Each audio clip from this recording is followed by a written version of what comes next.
नमस्कार दोस्तों, मेरा नाम है विमल सिंह। बालाजी स्टडी अड्डा में आपका स्वागत है। UP TET, C TET, super TET के लिए मॉडल पेपर हम आपको करा रहे हैं। तो 21 नंबर मॉडल पेपर चल रहा था। इसके अंतर्गत हमने बाल विकास सीडीपी के 30 प्रश्न देखे थे। साइड में आई बटन में पिछला वाला वीडियो आपको मिल जाएगा। आज हम देखेंगे इसके मॉडल पेपर के हिंदी के जो है वो 30 प्रश्न। चलिए शुरू करते हैं। प्रश्न नंबर जो है वो 31 से। प्रश्न आपका कह रहा है, इनमें से क्या भाषा शिक्षण में पाठ्य पुस्तकों की विशेषता है, आपको जो है वो बताना है। पहला कह रहा है कि भाषा जो शिक्षण है उसके उद्देश्य जो है उनको सुनिश्चित करने में क्या ये विशेषता है। दूसरा कह रहा है भाषा शिक्षण अधिगम जो क्रियाएं उनको सुगम यानी कि सरल बनाने में क्या ये विशेषता है। शिक्षण प्रक्रिया में समय की बचत करने में ये क्या विशेषता है, या फिर सभी हैं। तो आप देखिए ये भी सुगम और समय बचत दोनों ही है, तो आपका पहला भी आ जाएगा, यानी सुनिश्चित करने में भी जो उसके उद्देश्य है। फोर्थ वाला आपका ऑप्शन उपरोक्त सभी यहाँ पर सही हो जाएगा। 32 प्रश्न कह रहा है, मौलिक चिंतन संभव है शारीरिक विकास के द्वारा, मानसिक विकास के द्वारा, या फिर साधुओं की संगति से, या फिर मातृभाषा। सबसे पहले साधुओं की संगति वाला ऑप्शन काट दीजिए। मौलिक चिंतन, मौलिक मतलब नवीन चिंतन शारीरिक विकास से संभव है, मानसिक विकास से, या मातृभाषा से। इन तीनों में ऑप्शन में से कौन सा सही होगा। शारीरिक विकास से भी कोई लेना देना नहीं है, या तो मानसिक विकास या मातृभाषा। तो मातृभाषा आपका बिल्कुल जो है वो सही होगा। अगला प्रश्न 33 कह रहा है, उपचारात्मक शिक्षण के संदर्भ में उपचारात्मक शिक्षण का उद्देश्य जो है वो क्या है। छात्रों की त्रुटि का पता लगाना, छात्रों का जो पिछड़ापन है उसको दूर करना, विषय के प्रति रुचि उत्पन्न करना, या छात्रों की प्रगति का ज्ञान प्राप्त करना। बताइए कौन सा इनमें से जो है वो सही होगा। आंसर की बात करते हैं इन चार ऑप्शन में से, तो आपका ऑप्शन यहाँ पर जो उपचारात्मक शिक्षण, नाम में यहाँ पर उपचार वर्ड आ रहा है, इससे आप समझ सकते हैं कि जो छात्र हैं वो जो भी त्रुटि कर रहे हैं उसको जो है वो दूर करना। पर यहाँ पर देखिए पहला कह रहा है त्रुटि का पता लगाना, तो ये ऑप्शन जो है आपका यहाँ से हट जाएगा। पिछड़ापन दूर करना, त्रुटि को ही दूसरे तरीके से लिखा है, तो ये ऑप्शन हो सकता है। विषय के प्रति रुचि उत्पन्न करना बिल्कुल नहीं है। छात्रों की प्रकृति का ज्ञान प्राप्त करना, तो ये भी आपका नहीं है। सेकंड वाला आपका ऑप्शन सही होगा। उपचार वर्ड से आप समझ रहे हैं छात्रों का पिछड़ापन जो है वो दूर करना। इसी को आप ये भी कह सकते हैं छात्रों की जो ज्ञान संबंधित त्रुटियां हैं उनको दूर करना, ये भी इसमें आ जाएगा। और इसमें कौन से आप पिछड़ापन को दूर कर सकते हैं, तो जैसे कोई भाषागत जो समस्या है उसको जो है वो दूर किया जा सकता है, या उसका उपचार किया जा सकता है। पहला ऑप्शन जो छात्रों की त्रुटि का पता लगाना है, कहीं ना कहीं ये निदानात्मक शिक्षण में भी आपका आता है, इसलिए हम पहले वाले ऑप्शन के साथ नहीं जा रहे हैं। पिछड़ेपन को आप त्रुटि से जोड़ करके सेकंड वाले ऑप्शन के साथ जा सकते हैं। 34 प्रश्न है, मधुशाला की रचना जो है वो किसने की। सोहनलाल द्विवेदी, हरिवंश राय बच्चन, जैनेन्द्र, या फिर डॉक्टर राम कुमार वर्मा। बताइए इनमें से कौन सा सही होगा। बहुत ही चर्चित जो है वो रचना है हरिवंश राय बच्चन जी की, तो सेकंड वाला आपका ऑप्शन सही हो जाएगा। मधुशाला जो है वो हरिवंश राय बच्चन की रचना है। इसके अलावा इनकी एक रचना है निशा निमंत्रण, उसको भी याद रखिएगा, ये भी बहुत पूछी जाती है। निशा निमंत्रण ये किसकी रचना है, तो ये भी हरिवंश राय बच्चन जी जो है इनकी रचना है। अगला प्रश्न देखते हैं 35 कि रामधारी सिंह दिनकर को भारतीय ज्ञानपीठ पुरस्कार प्राप्त जो है हुआ था। रश्मि रथी पर, परशुराम की प्रतीक्षा पर, कुरुक्षेत्र पर, या उर्वशी पर। बताइए इनमें से कौन सा सही होगा। आंसर की बात करते हैं तो उर्वशी आपका जो है ऑप्शन 4 वाला जो है वो सही हो जाएगा। इनकी रचनाओं पर ट्रिक हम ऑलरेडी देख चुके हैं। बालाजी स्टडी अड्डा रचनाएं सर्च कीजिएगा, आपको सभी ट्रिक जो है वो मिल जाएंगी। और कौन कौन सी इनकी रचनाएं हैं, तो कुरुक्षेत्र इनकी रचना है, रश्मि रथी जो है इनकी रचना, ये जो है ये सभी इन्हीं की रचनाएं ही हैं। और संस्कृति के 4 अध्याय ये भी इनकी रचना है। परशुराम के प्रतीक्षा पर ये भी इनकी रचना है। इनको मुख्यतः 3 सम्मान जो है वो दिए गए थे। कौन कौन से। 1959 में इनको जो पुरस्कार मिला था वो मिला था साहित्य अकादमी पुरस्कार। 1956 नहीं, 56 नहीं, 59 में मिला था। ये 9 है। 1959 में ही आपका एक और पुरस्कार मिला था, वो था पद्म भूषण। 1959 में ही कौन सा पुरस्कार मिला था, पद्म भूषण। और जो सबसे मेन इंपॉर्टेंट यहाँ पर पूछा गया है वो है भारतीय ज्ञानपीठ पुरस्कार उर्वशी, ये कब मिला था, तो ये मिला था 1972। ये सन भी ध्यान रखिएगा, तो ये आपको याद रखना है। और साथ ही साथ जो मैंने अभी बताया कि जो रामधारी सिंह दिनकर हैं इनको 1959 में जो पुरस्कार मिला था साहित्य अकादमी पुरस्कार, ये जो पुरस्कार मिला था ये किस रचना के लिए मिला था? तो ये रचना थी इनकी संस्कृति के 4 उपाध्याय। शॉर्ट में मैंने संस्कृति के 4 लिख दिया है। संस्कृति के 4 उपाध्याय के लिए जो है इनको ये जो पुरस्कार है वो मिला था। सबसे पहला साहित्य अकादमी पुरस्कार किसको मिला? तो 1955 को मिला। किसको मिला? तो माखन लाल चतुर्वेदी जो है इनको जो है वो मिला था। किस रचना के लिए? तो हिम तरंगिणी के लिए जो है वो मिला था। छोटी छोटी चीजें यही सब पूछ ली जाती हैं तो आपको ये रटा होना चाहिए। माखन लाल चतुर्वेदी को हिम तरंगिणी के लिए जो है वो मिला था। अगला देखते हैं आपका प्रश्न। प्रत्येक का संधि विच्छेद क्या होगा? प्रति प्लस एक, प्रति प्लस एक, प्रति प्लस यक या प्रत प्लस एक, इस तरीके से 4 ऑप्शन है। आंसर की बात करते हैं इन 4 ऑप्शन में से, तो आपका ऑप्शन प्रति प्लस एक जो है ये इसका संधि विच्छेद होगा। 37 प्रश्न आपका है, राजर्षि का संधि विच्छेद क्या होगा? राज प्लस ऋषि, रज प्लस ऋषि, राजा प्लस ऋषि, रा प्लस ऋषि, कौन सा सही होगा? तो आपका राज प्लस ऋषि, ये आपका अलग अलग होगा, पहला ऑप्शन ही यहाँ पर सही होगा। 38 प्रश्न कह रहा है, स्वर्गवासी में समास बताइए, तत्पुरुष, द्वंद्व, दिगु, कर्मधारय, बताइए इनमें से कौन सा जो है वो सही होगा? स्वर्गवासी में समास। आंसर की बात करते हैं इन 4 ऑप्शन में से, तो आपका ऑप्शन यहाँ पर तत्पुरुष समास जो है वो सही हो जाएगा। और इसका क्या होगा समास विग्रह स्वर्गवासी का? तो स्वर्ग में बसने वाला, क्योंकि आपका कर्ता ने करके देखेंगे कौन से तत्पुरुष समास में आएगा, तो अधिकरण में पर होता है ना, स्वर्ग में बसने वाला, तो अधिकरण में पर होता है, तो अधिकरण तत्पुरुष समास यहाँ पर जो है वो होगा।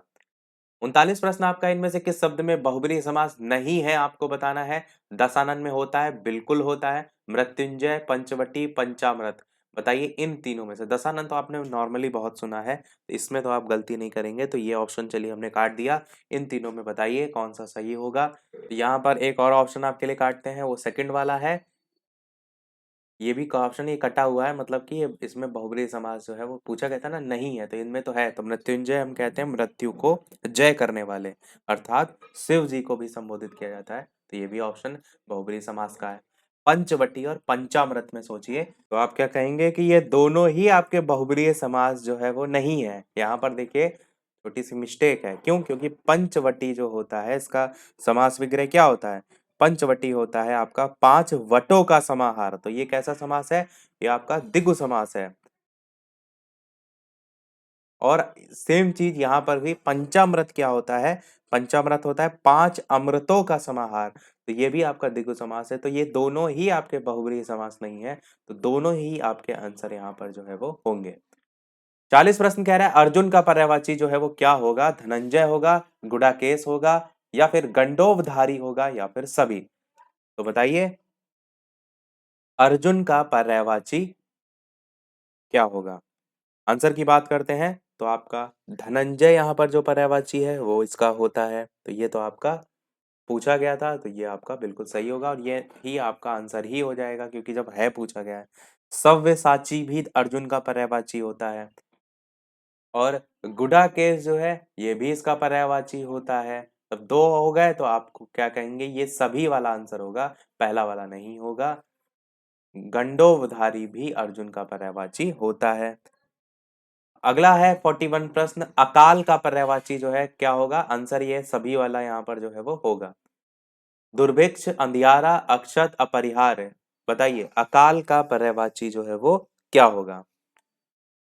आंसर की बात करते हैं, तो अकाल का पर्यायवाची होगा दुर्भिक्ष, और आपका दुष्काल भी होता है इसी का ही, अनावृष्टि भी इसका पर्यायवाची होता है, भूखमरी भी होता है इसका, बहुत से इसके पर्यायवाची होते हैं। 42 प्रश्न है, स्पर्धा का विलोम शब्द क्या होगा? स्फुट होगा, सहयोग होगा, अप्रत्यय, या फिर स्वच्छ, स्पर्धा का विलोम शब्द आपको बताना है। आंसर की बात करते हैं, तो आपका स्पर्धा का विलोम होता है सहयोग जो है वो। इस चीज को ऐसे भी समझ सकते हैं, स्पर्धा से कौन सा शब्द बनता है? प्रतिस्पर्धा बनता है, कंपटीशन। कंपटीशन क्या होता है? 2 लोगों में होता है, और सहयोग क्या होता है? जस्ट उसका अपोजिट हो, यानी कि मिलकर लोग काम करें, तो इससे भी आप यहाँ आंसर तक जो है वो पहुंच सकते थे। अगला देखते हैं, स्वीकृत का विलोम शब्द जो है वो क्या होगा? स्वीकृत का स्वीकृत ही होगा, या अस्वीकृत होगा, या फिर अस्वीकृत होगा, या फिर स्वीकार होगा, बताइए। स्वीकृत का विलोम शब्द क्या होगा? आसान सा है, साथ ही साथ वीडियो को लाइक और शेयर जरूर करते रहिएगा। लाइव टाइमिंग दोपहर के 3 बजे की भी है, शाम के 8 बजे की भी है, लाइव आकर भी वीडियो आप देख सकते हैं। आंसर की बात करते हैं तो आपका स्वीकृत का अस्वीकृत जो है ये आपका बिल्कुल जो है वो सही होगा। अगला देखते हैं आपका 44 प्रश्न, हितकर शब्द का विलोम जो है वो क्या होगा? पहला कह रहा है हितैषी होगा, दूसरा कह रहा है अहितकर होगा, तीसरा कह रहा है हिंसक होगा और चौथा कह रहा है विषाद होगा। बताइए इनमें से हितकर का विलोम। तो हितकर का जस्ट विलोम होता है अहितकर। सेकंड वाला, हितकर का मतलब ही होता है कि जो हित करना चाहता हो, आपके लिए लाभदायक हो इस तरीके से, और अहितकर जस्ट इसका अपोजिट जो नहीं चाहता हो। 45 प्रश्न है, गोद लिया हुआ पुत्र क्या कहलाता है? ये क्वेश्चन बहुत पूछा जाता है। दंपति, दत्तक, दत्तचित या त्याज्य? तो बताइए कौन सा सही होगा? त्याज्य मतलब तो त्यागना होता है, ये ऑप्शन काट दीजिए। दंपति, दत्तक या दत्तचित?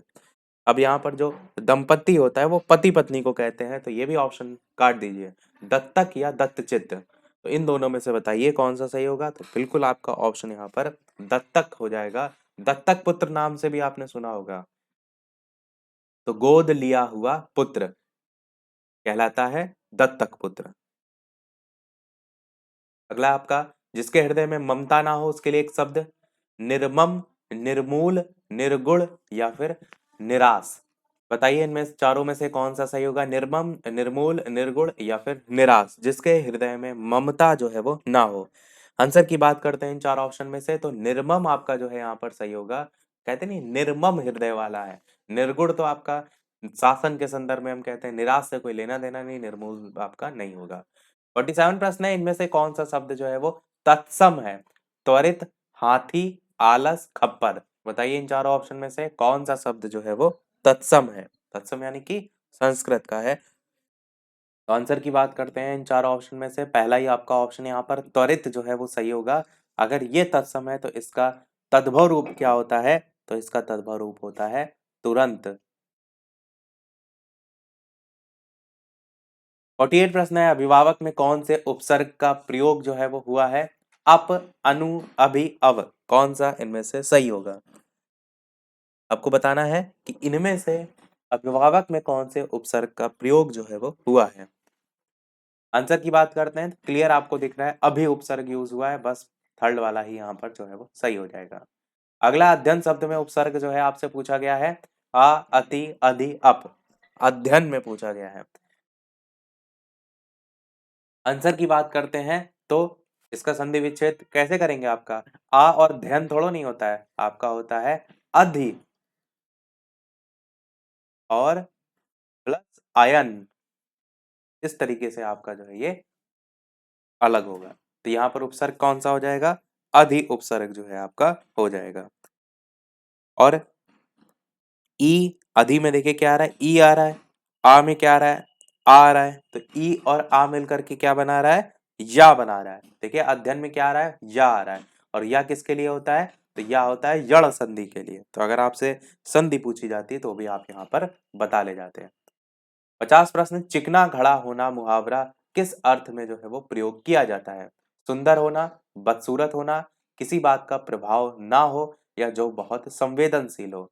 चिकना घड़ा कहते नहीं कि अरे इनको कोई फर्क ही नहीं पड़ता है, एक ही चीज 50 बार समझा चुके हैं, इनको कोई फर्क ही नहीं पड़ता है, तो किसी बात का प्रभाव ना हो उसके लिए कहते हैं चिकना घड़ा होना।